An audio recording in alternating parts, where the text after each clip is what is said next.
प्रकट करना चाहती हूँ। आज धूप भी है, इतनी बड़ी तादाद में आप इस ऐतिहासिक मैदान में आए हैं मेरी बातों को सुनने के लिए। मुझे अपना सौभाग्य लगता है ये कि यहाँ जहाँ नेहरू जी दशकों पहले आए और जिस धरती से उनके दिल में इतनी श्रद्धा थी, जिसके लिए इतना प्रेम था, आज मैं यहाँ आकर आपको संबोधित कर रही हूँ। इसलिए मैं अपना सौभाग्य समझती हूँ कि आप सब आए, मेरा इंतज़ार किया और ध्यान से मेरी बातें सुन रहे हैं। जब हम यहाँ आ रहे थे तो यहाँ की सुंदरता दिख रही थी। बड़े बड़े पहाड़, यहाँ के जंगल, यहाँ की हरियाली, सेब के बागान, सब हेलीकॉप्टर से ऊपर से बहुत अच्छी तरह पहली बार मुझे दिखे। पहले तो जब मैं आई हूँ तो गाड़ी से ही आई। आज मैं देख रही थी कि कितनी सुंदर जगह है। और इसके साथ साथ हमारा जो हिमाचल प्रदेश है, यहाँ की एक सभ्यता है जो यहाँ की सुंदरता के साथ साथ चलती है और जिससे पूरे देश ने, देश की राजनीति ने, देश के इतिहास ने, चाहे देश का आज़ादी का आंदोलन हो, सब ने बहुत सीखा है। तो आपको गर्व होना चाहिए कि ये आपका प्रदेश इस देश में कितनी भूमिका निभाता है और कितनी सुंदरता से देश को एक सभ्य राजनीति और एक सभ्य जो समाज है उसका प्रतीक बनकर दिखाया है आपने। जब मैं सभ्य राजनीति की बात करती हूँ तो स्वाभाविक है कि परमार साहब की याद आती है, वीरभद्र सिंह जी की याद आती है कि मुख्यमंत्री रहे लेकिन सादगी का जीवन बिताया। आपके बीच आए तो हमेशा मिलनसार होकर घरों में आए, झुक के आए, आपसे अपनी समस्याओं को समझने की बात की और हमेशा आपके बीच रहने की, आपके बीच आने की उन्होंने राजनीति की। तो उनकी राजनीति ऐसी नहीं थी कि ऊपर ऊपर से हो या फिर आपको झूठी बातें बताएं, झूठे वादे करें। आपको गहराई में समझे, प्रदेश की समस्याओं को समझे और दिन रात एक किया कि आपकी ये जो समस्याएं हैं इनको हल कैसे करना है, आपके जीवन में तरक्की कैसे लानी है। यही उनका मकसद रहा। और पंडित जी से लेकर आज के जो कांग्रेस के नेता हैं, सबका यही मकसद रहा, यही विचारधारा हमेशा रही कि जितना भी काम हम करें वो कम काम है। जनता सर्वोपरि है। हमारे देश में, हमारे लोकतंत्र में सबसे महत्वपूर्ण जनता की इच्छा होती है। और आज उसी तरह से विक्रमादित्य जी भी यही राजनीति निभा रहे हैं।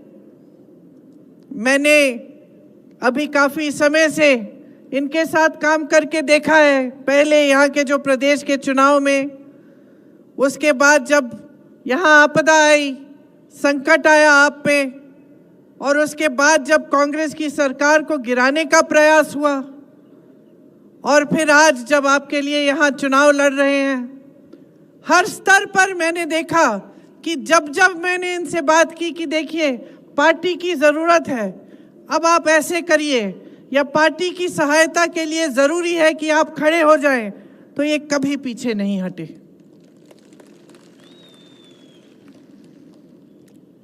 तो मेरे ख्याल से आज जब प्रत्याशी बन के खड़े हैं आपके सामने, तो ये उसी तरह से अपने सांसद बनने का जो कर्तव्य है वो निभाएंगे, पूरी निष्ठा से निभाएंगे और हमेशा जैसे इन्होंने कहा आपके साथ खड़े रहेंगे।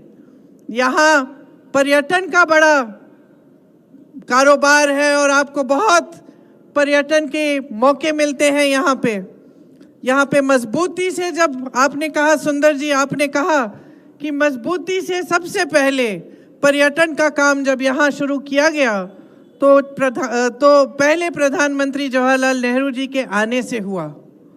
उससे यहाँ पे पर्यटक आने लगे और यहाँ तरह तरह की ऐसे विकास के कार्य हुए जिनसे पर्यटन को मजबूती मिली और आपके जो छोटे छोटे या बड़े भी कारोबार हैं उनको मजबूती मिली। अब हम चाहते हैं कि अगर केंद्र में हमारी सरकार आए तो हम इसको और भी मजबूत बनाएं, क्योंकि हमारी पूरी विचारधारा ये है कि जो छोटे और मध्यम वर्ग के जो कारोबार है, जो इंडस्ट्री है, उसको हम मजबूत बनाएं, क्योंकि हमारी समझ ये है कि सबसे ज़्यादा रोजगार इसी इंडस्ट्री से मिलती है जो छोटी और मध्यम होती है। और मोदी जी के पूरे कार्यकाल में रोजगार बनने का काम लगभग ठप हो गया। आज सबसे ज़्यादा बेरोजगारी हमारे देश में आज है। 45 सालों में सबसे ज़्यादा बेरोजगारी आज है। 70 करोड़ नौजवान बेरोजगार हैं। चाहे आप जितनी भी मेहनत से पढ़ाएं लिखाएं, शिक्षित करें, फिर भी बेरोजगारी पूरे देश भर में फैली हुई है। इसको दूर करने के लिए बहुत ज़रूरी है कि जो आज नीतियां भाजपा की सरकार बना रही है और जिस तरह से देश को चला रही है उसे बदला जाए, क्योंकि भाजपा की जो नीतियां हैं उन्होंने छोटे बिजनेस, छोटे कारोबारों को बहुत ही नुकसान दिया है। पहले नोटबंदी लाए, उसके बाद जीएसटी लाए, और आप खुद जानते हैं कि ये जो पर्यटन का भी आपका काम है वो जीएसटी से कितना इसका नुकसान हुआ है, कितनी दिक्कत हुई है। कोविड के समय जब पूरी दुनिया में महामारी थी तो पूरी दुनिया में पर्यटन कम हुआ, रुक गया लगभग। लोग डर रहे थे कि किस तरह से कहीं जाएंगे, बीमारी पड़ जाएगी, तो उससे भी बहुत नुकसान हुआ आपका। और उसके एकदम बाद मोदी जी ने आपकी सहायता करने के बजाय, आपको राहत पहुंचाने के बजाय जीएसटी थोप दी, तो जो पर्यटन का कार्य है वो कमजोर होने लगा। इसी तरह से पूरे देश भर में इनकी नीतियां यही रही हैं कि जो छोटे कारोबार हैं, जो मध्यम वर्ग के कारोबार हैं, उनको ये कमजोर कर रहे हैं और बड़े बड़े खरबपतियों को मजबूत कर रहे हैं। और सारी देश की संपत्ति आस्ते आस्ते इनके गिने चुने खरबपति मित्रों को दी जा रही है। आज देश के कोयले, देश के खदान का कोयला, देश का खदान के सारे खदान, देश के बंदरगाह, देश के हवाई अड्डे, सारे के सारे इनके बड़े बड़े खरबपति मित्रों को दिए जा रहे हैं। इससे क्या होता है? देश का बहुत नुकसान होता है, क्योंकि खरबपति जो हैं वो आगे बढ़ते हैं, लेकिन यही ऐसे बड़े संस्थान थे, सरकारी कारखाने थे, जिससे जनता को रोजगार मिलता था। और इनको कमजोर करके जनता को कमजोर किया, रोजगार को कमजोर किया। इसी तरह अगर आप इनकी नीतियां देखें तो आज जितने भी कोल्ड स्टोरेज हैं लगभग पूरे के पूरे किसके हैं? पूरे हिमाचल में अगर आप देखेंगे तो ज्यादा से ज्यादा कोल्ड स्टोरेज आज बड़े खरबपति अडानी जी के हैं। मैं सेब के बागानों को देख रही थी जब मैं यहाँ आ रही थी, और थोड़ा बहुत सेब को उगाने के बारे में मुझे भी मालूम है, क्योंकि मेरे घर में भी काफ़ी मैंने सेब के पेड़ लगाए हैं। बात करती रहती हूँ, किसानों से भी बात करती हूँ जो खेत उगाते हैं, जो सेब उगाते हैं। तो क्या हुआ जब अडानी जी को सारे कोल्ड स्टोरेज दिए गए? ये हुआ कि आज अडानी जी तय करेंगे कि आपके सेब का दाम क्या है, कोल्ड स्टोरेज से कब निकलेंगे, कब बेचे जाएंगे, कितने दाम पर बेचे जाएंगे। आपसे ए, बी, सी कैटेगरी के सेब बना दिए और अलग अलग कैटेगरी से वो खरीदेंगे, और कभी ए को बी में डाल देंगे, कभी बी को सी में डाल देंगे ताकि आपको कम पैसे मिले। वही तय करेंगे कि कितने का खरीदेंगे आपसे और कितने का आगे बेचेंगे। ऊपर से मोदी जी क्या करते हैं? आपने कहा, हम सब जानते हैं कि जो अमेरिका से सेब आ रहा है उस पे टैक्स आपने कम कर दी, और जो हमारा किसान है वो किसान और खेती के हर चीज के लिए वो जीएसटी भर रहा है, टैक्स भर रहा है। तो चाहे पेट्रोल डीजल महंगा हो गया हो, लेकिन जो खेती के सारे सामान हैं वो आज महंगे हो गए हैं। जीएसटी भर भर के हमारा किसान टैक्स की मार खा रहा है, और आप अमेरिका के सेब को कम टैक्स देकर उसको बेच रहे हैं दुकानों में। तो जब ग्राहक दुकान जाएगा तो कौन सा सेब खरीदेगा? वही सेब खरीदेगा जिसका दाम कम है। और आप उसको जानबूझ के अमेरिकन सेब का दाम कम कर रहे हैं। ये आपकी नीतियां हैं। क्यों? क्योंकि इन सब नीतियों से इन्हीं बड़े खरबपतियों का फायदा हो रहा है। और हर स्तर पे अगर आप देखेंगे पूरे देश भर में जो किसान के कानून लाना चाह रहे थे, ये क्या थे? वो कानून यही कानून थे कि सारा फायदा बड़े बड़े खरबपतियों को। और जब किसान ने आंदोलन किया, दिल्ली तक पहुंचा, लाखों किसान बैठे, 600 किसान शहीद हुए, तो मोदी जी मिले तक नहीं। तो ये परिस्थितियां हैं आज देश में कि जितनी भी नीतियां हैं वो सब बड़े बड़े खरबपतियों के लिए बन रही हैं। यहां से हिमाचल की धरती से आपने कितने नौजवान हमारे सरहद पे भेजे, कितने आपके बेटे शहीद हुए इस देश के लिए। उनका लहू इस देश की धरती में है, सींचा है इस देश की धरती को उनके खून ने, उनके पसीने ने। और आज मोदी जी की सरकार अग्निवीर जैसी स्कीम लाती है जहां बेरोजगारी पहले से फैली है, जहां पे आप अपने बच्चों को सरहद पे भेजते हैं, आपके दिल में देशभक्ति की भावना होती है, उन बच्चों के दिल में देशभक्ति की भावना होती है कि कुछ हो जाए तो देश के लिए होगा, मैं जान देने के लिए तैयार हूं। और वो बच्चा, उसका क्या भविष्य बना दिया कि 4 सालों के लिए वो सेना में भर्ती होगा और 4 साल बाद वापस आएगा, बेरोजगार हो जाएगा। और अगर सरहद पे शहीद हो गया तो उसके माँ बाप को शहादत का पेंशन भी नहीं मिलेगा, उसको शहीद का दर्जा ही नहीं मिलेगा। और किसी बड़े अफसर का बेटा अगर जाता है, शहीद होता है, तो उसको मिलेगा। तो इन्होंने पेंशन में भी भेदभाव किया है, गरीबों के लिए अलग, अमीर अफसरों के लिए अलग। और जहां हमने पुराने पेंशन की बात की सरकारी कर्मचारियों के लिए, तो ये पीछे हट गए, कहने लगे कि नहीं नहीं, अर्थव्यवस्था में पैसे नहीं है। यहां हिमाचल की सरकार ने उन पुराना पेंशन दिलवाया, शुरू किया ये काम, और वहां केंद्र की सरकार से जो पैसे भेजने पड़ते हैं वो रुकवा लिए ताकि यहां लागू ना हो पाए। फिर भी लड़ के सुक्कू जी उसको लागू करे हैं। तो परिस्थितियां क्या है कि नौजवान बेरोजगार है, आप स्कीम रोजगार के लिए नहीं ला रहे हैं। जहां जहां से रोजगार बनता था, चाहे बड़े सरकारी कारखाने थे, चाहे छोटे मध्यम बिजनेस थे, चाहे खेती किसानी थी, सब आपने लगभग ठप कर दिया अपने बड़े बड़े खरबपति मित्रों के फायदे के लिए। ऊपर से जो स्कीम आप ला रहे हैं उससे जनता और भी निराश हो रही है, नौजवानों की उम्मीदें टूट रही हैं। देश के लिए सरहद पे खड़े होकर जो एक समय में शहीद होने के लिए तैयार था, वो आज रोता है, कहता है मुझे सेना में नहीं जाना, 4 साल बाद वापस आके क्या करूंगा। मैं तो ऐसे बच्चों से मिली हूं जो रोने लगे, कहे कि दीदी समझ में नहीं आता, मेरी भर्ती में मेरा नाम आ गया है लेकिन मुझे जाना नहीं है, क्योंकि 4 साल बाद घर आऊंगा तो क्या होगा, और कल मुझे कुछ हो जाए तो मेरे माता पिता को क्या होगा। हमने OROP की बात की, मतलब 1 रैंक 1 पेंशन की बात, इन्होंने उसको भी बदल डाला। 1 रैंक और तरह तरह के पेंशन। आज सेना में कोई जाता है, भर्ती होता है, चोट लग जाती है, एक टांग नहीं इस्तेमाल कर सकते या एक हाथ नहीं इस्तेमाल कर सकते, तो उसको डिसेबिलिटी का पेंशन भी नहीं दे रहे हैं, वो भी काट दिया है।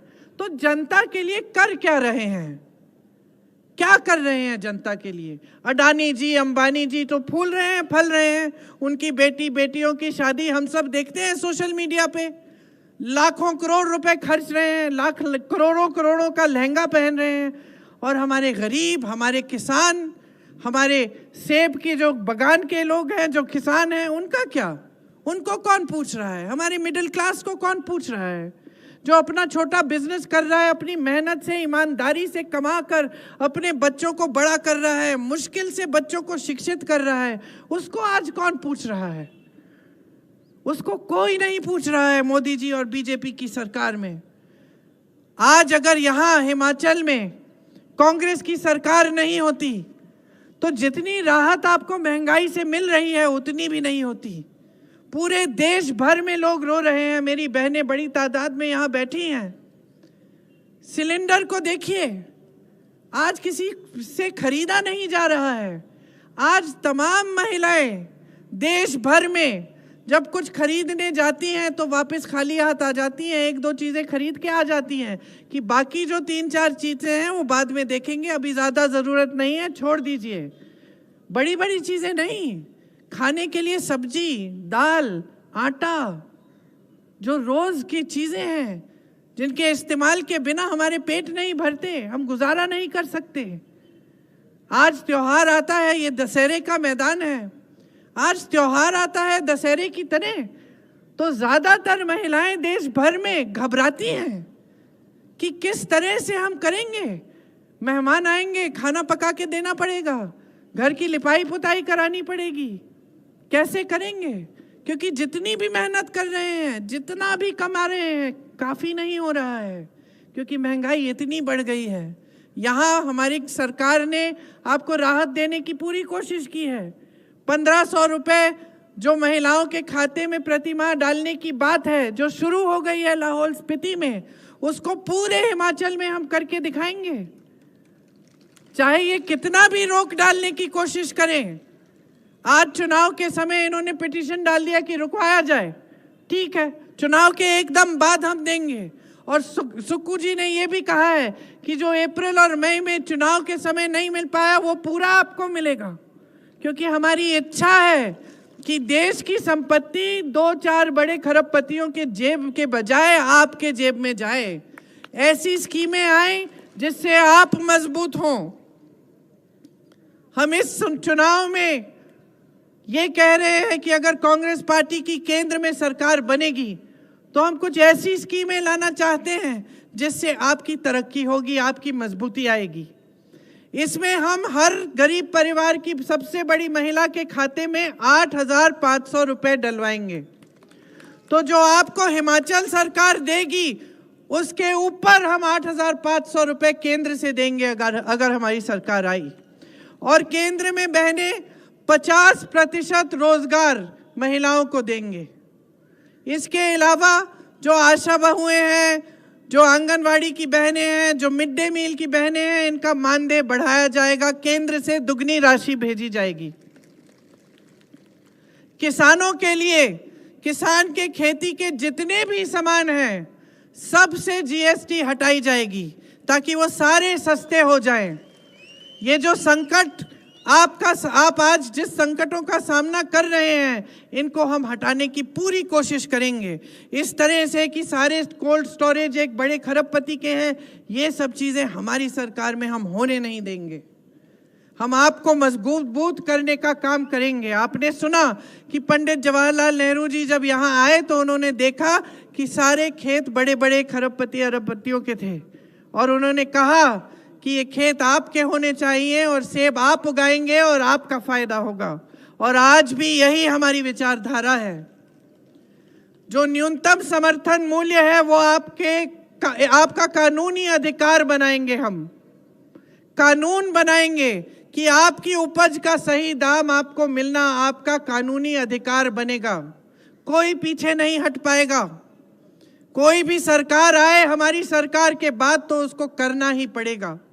आज नुकसान होता है, यहाँ ओले पड़ते हैं, बारिश आती है, आपको सेब के जो पेड़ हैं उनको ढकना पड़ता है, लेकिन फिर भी उसके बावजूद कई बार ऐसा होता है कि बहुत नुकसान हो गया, लेकिन आपको भुगतान पूरा नहीं मिलता। हम कानून लाएंगे कि 1 महीने के अंदर अंदर अगर नुकसान हो तो 1 महीने के अंदर अंदर आपको पूरा भुगतान मिलेगा। नौजवान बेरोजगार है पूरे देश भर में। हम कह रहे हैं कि अगर हमारी सरकार आएगी तो हम नौजवानों के लिए जो शिक्षित हैं, स्नातक पास हैं, उनके लिए एक अप्रेंटिसशिप का प्रोग्राम लाएंगे जिससे बड़े बड़े सरकारी कारखानों में उनको अप्रेंटिसशिप की पहली नौकरी पक्की मिलेगी, 1 लाख रुपए सालाना मिलेंगे और वो अपना हुनर बढ़ाएंगे। आपके लिए जैसे हिमाचल सरकार ने एक स्टार्टअप फंड बनाया है, उसी तरह से केंद्र सरकार 5,000 करोड़ रुपए का फंड बनाएगी ताकि अगर कोई नौजवान लड़का या लड़की अपना छोटा कारोबार शुरू करना चाहे तो उसको सुविधा मिलेगी। आज मजदूरों का बहुत शोषण होता है। हम कानून लाएंगे कि पूरे देश भर में 400 रुपए से कम दिहाड़ी कोई नहीं दे पाएगा आपको। मनरेगा कांग्रेस पार्टी लाई थी आपकी मजबूती के लिए कि गांव में 100 दिन का रोजगार आपको आपका अधिकार बनाया। इसी तरह से हम शहरों में भी मनरेगा लाएंगे ताकि आपका अधिकार बनेगा कि शहरों में भी आपको 100 दिन का पक्का रोजगार मिलेगा। और इसके साथ साथ जो गांव में मनरेगा है उसको मजबूत करने का पूरा काम हम करेंगे। यहाँ पे कांग्रेस के कार्यकाल में बहुत ऐसे कार्य हुए जिससे आपका लाभ हुआ। आपने रोहतांग टनल की बात की, कोई बात नहीं, अगर मेरी माताजी का नाम था क्योंकि मेरी माताजी ने शिलान्यास किया था, आपने नाम हटा दिया, कोई बात नहीं, आपको टनल तो मिल गया। उसमें किसी का भी नाम हो, इससे हमें कोई फर्क नहीं पड़ता। आज मोदी जी का नाम है, कल किसी और का लगा लें, आपको टनल इसलिए मिला क्योंकि उनकी सोच थी कि यहाँ पे बनाना है और उन्होंने राशि भिजवाई इसके लिए। नेर चौक में ईएसआई हॉस्पिटल बनाया, मंडी में आईआईटी बनवाया, सिरमौर में आईआईएम बनवाया, सुंदरनगर में मेडिकल कॉलेज और इंजीनियरिंग कॉलेज बनवाया। और आपने कहा कि कुल्लू की मांग है तो हमें इसको भी, अगर हमारी केंद्र की सरकार आएगी, इस मांग को हम पूरा करेंगे। कीरतपुर से मनाली की जो 4 लेन का जो प्रोजेक्ट 2012 में दिया था, उसका सिर्फ फर्स्ट फेज पूरा किया कांग्रेस ने और तब से अटका हुआ है। उसको पूरा करने का काम हम कराएंगे जब हमारी केंद्र की सरकार आएगी। देखिए, जब मैंने सभ्य राजनीति की बात की और मैंने परमार जी की बात की, वीरभद्र जी की बात की, लेकिन मैंने ये नहीं कहा, और ये आपको समझना बहुत ज़रूरी है कि आपने ही, जनता ने ही हिमाचल प्रदेश में इस राजनीति को स्थापित किया। तो आज भी जिस सरकार को आपने चुना, जो कांग्रेस की सरकार है, उसको जो आपने चुना, आपने फिर से यही राजनीति का मिसाल पूरे देश में दिखाया। यहाँ आपदा आई, आपके मुख्यमंत्री जी 24 घंटे आपके लिए उपलब्ध रहे। विक्रमादित्य जी, सुंदर ठाकुर जी, जितने भी मंत्री थे मंत्रालय के, वो सब जमीन पे आ गए, सबने मदद की, दिन रात काम किया। जहां पर्यटक फंसे थे वहां मदद की, जहां किसी के घर में शोक था वहां पहुंचे राहत पहुंचाने के लिए। किसी का घर बह गया, पाठशालाएं बह गई, बड़ी बड़ी सड़कें बह गई। और ये आपदा 1-2 दिन की आपदा नहीं थी, ये हफ्तों के लिए चली। और हफ्तों के लिए हमने पूरा प्रयास किया कि आप तक हम राहत पहुंचाएं, आपकी मदद करें, क्योंकि इतनी भयानक आपदा आई थी। ऐसा मेरे ख्याल से आपने प्रदेश में बहुत समय से देखा ही नहीं था, या हो सकता है कि पहले कभी इतना नहीं देखा होगा कि कितना नुकसान हुआ। और सिर्फ इमारतों का नुकसान नहीं, सड़कों का नुकसान नहीं, लेकिन ऐसे ऐसे परिवार जिसमें 3-4 सदस्य गुजर गए, बह गए पानी में। मैं किसी के घर गई थी शिमला में, वो सुबह सुबह उठकर, उनकी आदत थी कि सुबह सुबह उठकर सबको मंदिर ले जाते थे, पूरे परिवार को मंदिर ले गए, बच्चों को भी ले गए, और पूरा मंदिर बह गया। ऊपर से पहाड़ गिर गया, 5 सेकंड में पूरा मंदिर गया, सारे परिवार के सदस्य गुजर गए। तो इतनी बड़ी आपदा थी, इतना दुख झेला आपने, और हमारा कर्तव्य बना, कांग्रेस पार्टी के एक एक नेता, एक एक पदाधिकारी, एक एक कार्यकर्ता, एक एक मंत्री, कांग्रेस के मुख्यमंत्री जी, हमारा कर्तव्य था कि हम आपके बीच आए, क्योंकि यही है हमारी राजनीति, यही है हमारी विचारधारा। तो आपने हमारी असलियत देखी, हमारी सच्चाई देखी। यही समय होता है जीवन में, जब संकट आता है तभी पता चलता है कि सच्चा कौन है, झूठा कौन है। ये हमारे परिवारों में भी होता है, दोस्तों के साथ भी होता है। जब संकट आता है तभी हम सबको पता चलता है कि ये थे जो हमारे साथ खड़े रहे और वो जो हमें छोड़ के चले गए। तो आपने आपदा के समय देखा कि आपके साथ कौन खड़ा था। और मैं ये नहीं कह रही हूँ कि ये कोई बड़ी बात है, अगर मंत्रियों ने काम किया आपके लिए, अगर आपके बीच आए, अगर आपदा में राहत पहुंचाई, तो ये इनका कर्तव्य था। लेकिन मुझे खुशी है और गर्व है इस बात की कि अपना कर्तव्य समझे, कि पूरी कांग्रेस पार्टी आपके साथ खड़ी हो गई। दूसरी तरफ आपने भाजपा की भी असलियत देखी, आपने उनकी सच्चाई देखी। मोदी जी कहते हैं ये उनका दूसरा घर है। अपने दूसरे घर में इतनी बड़ी आपदा आई, इतना संकट हुआ, इतनी चोट पहुंची, और आप इसे राष्ट्र आपदा ही नहीं घोषित कर रहे। क्यों? क्योंकि यहां कांग्रेस की सरकार है। तो इसका मतलब है कि आपके लिए तो राजनीति महत्वपूर्ण है।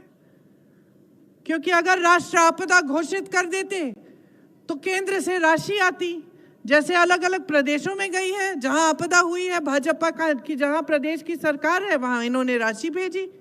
यहां हिमाचल प्रदेश की सरकार जब बनी कांग्रेस की, तब पहले से ही अर्थव्यवस्था में संकट थी।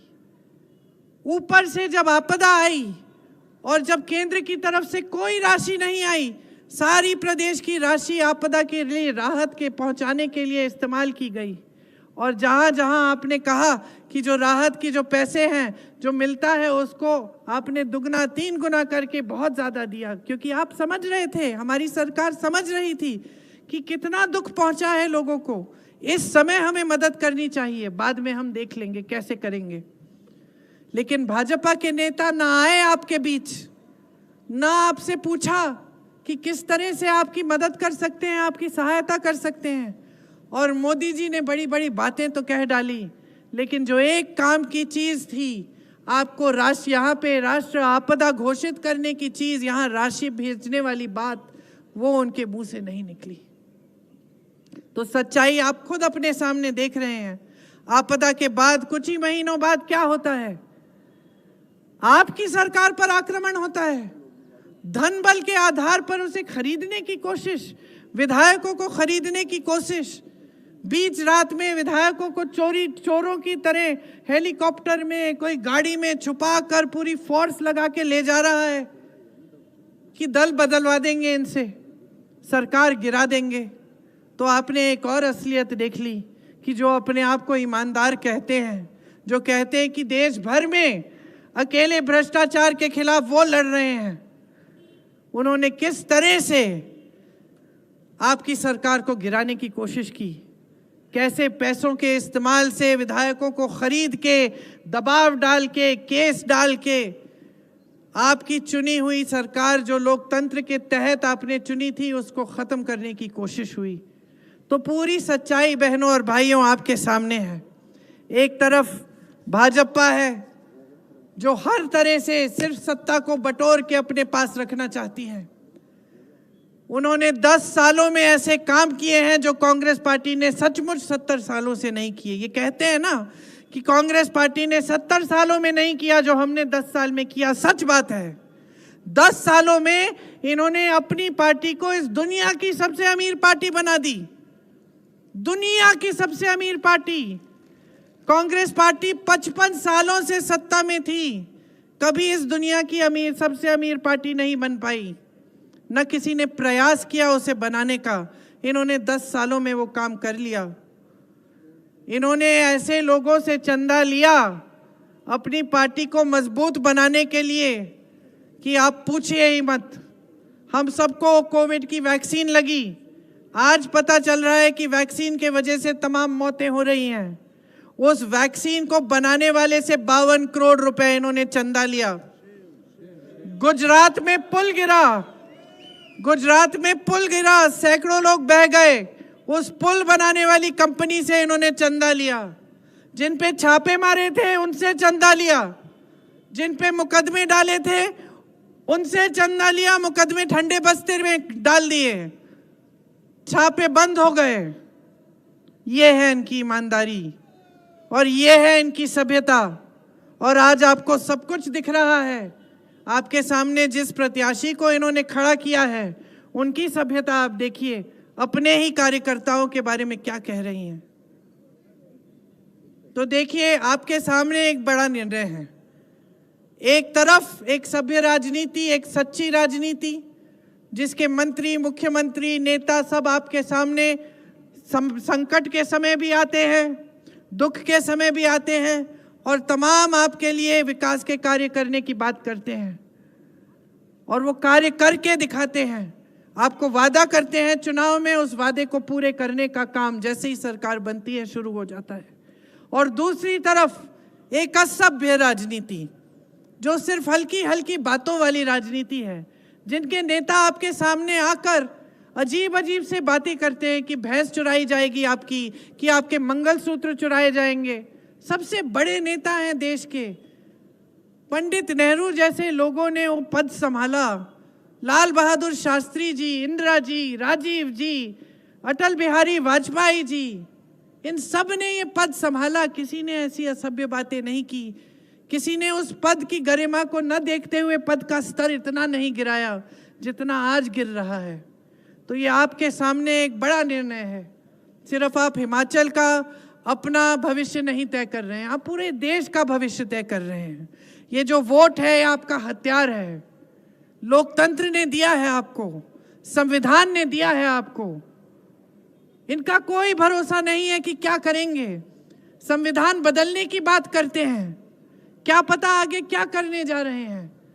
अब समय आ गया है कि आप खड़े हो जाएं और आप इस देश की राजनीति को सही दिशा दिखाएं।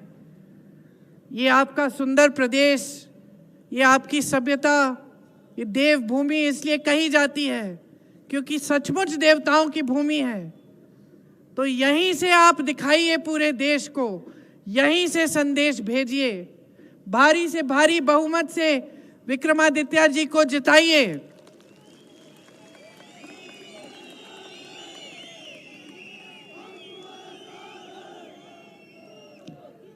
अपने भविष्य को मजबूत बनाइए। हमारी जितनी भी नीतियां हैं वो आपको मजबूत बनाने वाली नीतियां हैं। हम चाहते हैं कि आप मजबूत बने, कि आप जागरूक बने, कि आप इस देश के लोकतंत्र को और भी शक्ति दें। ये हमारी विचारधारा हमेशा रही है और हमेशा के लिए रहेगी। आप सबने बहुत ध्यान से